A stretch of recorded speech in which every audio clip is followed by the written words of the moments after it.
think finally we have a solution for me as a consumer that I can safely and securely log on to a floor of internet activities. Previously I had to remember maybe studies that we've done in Europe, maybe up to 19 individual passwords. And even if I am a smart guy, I will not be able to remember all 19. So I will fudge them in the end. I will try to make combinations of them, and I will compromise my own security. With Mobile Connect, that is not the case. Mobile Connect is one single sign-on. So for me as a consumer, it means a much more simple, secure way of accessing internet and services online.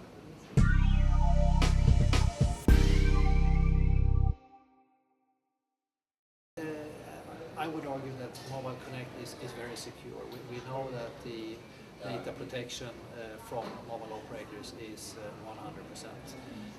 There will be no breach.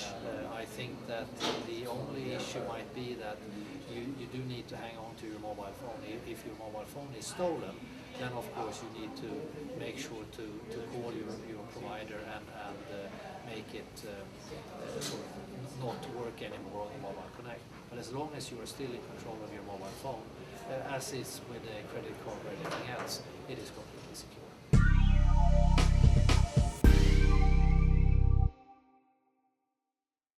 So Mobile Connect was sort of as an idea launched 2 years ago.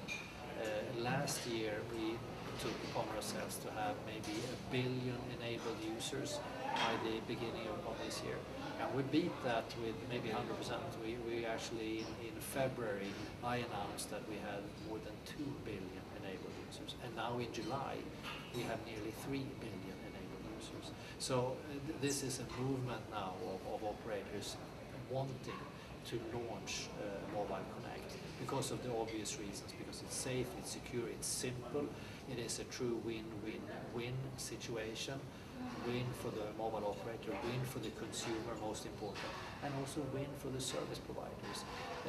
Shopping carts globally, our estimate is that it's roughly $4 trillion of unshopped items in shopping carts, partly due to when you're going to check out those items, you have forgotten your password.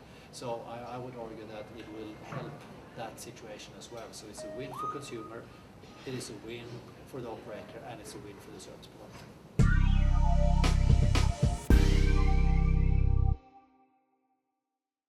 I think that is, of course, up to them and how they want to be part of the new digital economy. But this offer is open to all?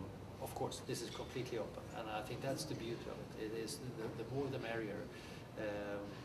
A mobile operator, even if they are very big here in India, they only have their constituency. Now we have a platform that is ubiquitous across all operators, which makes this super powerful. And I would think that the other operators maybe are in a phase 2 and will join us shortly.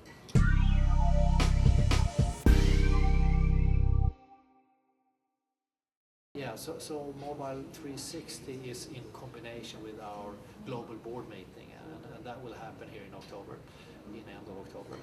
And we're very happy to be back in India, and partly to show respect for the 6 operators that have really pulled through and make a phenomenal activity around Mobile Connect, but also since this is a market that is so heavily growing and is so on the verge now really taking off into the new digital economy. So I think it's both for our global board meeting, interesting for our members to be in India, but it's also a way for us, for Mobile 360, to have a fruitful discussion with regulators, with politicians, with interesting stakeholders that would like to be part of and influencing where the mobile industry in India is going.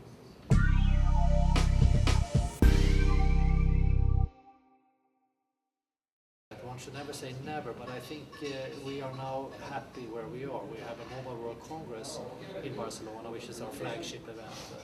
More than 100,000 participants, and that's sort of where the standard and the thought leaders, I would say, are gathered. We have since 5 years back launched in Shanghai, which is the Mobile World Congress Shanghai, predominantly an Asian activity, predominantly a consumer-oriented show. And as you rightly said, we are also next year, next September, doing Mobile World Congress in Americas together with, in partnership with CTIA. And exactly how that will play out is still sort of being worked upon. But I think we're fairly happy with those 3 legs. And then we have the Mobile 360 events that is more of a touring activity. And as we have said earlier, we're going to have one of those Mobile 360 here in India, specifically focused on India.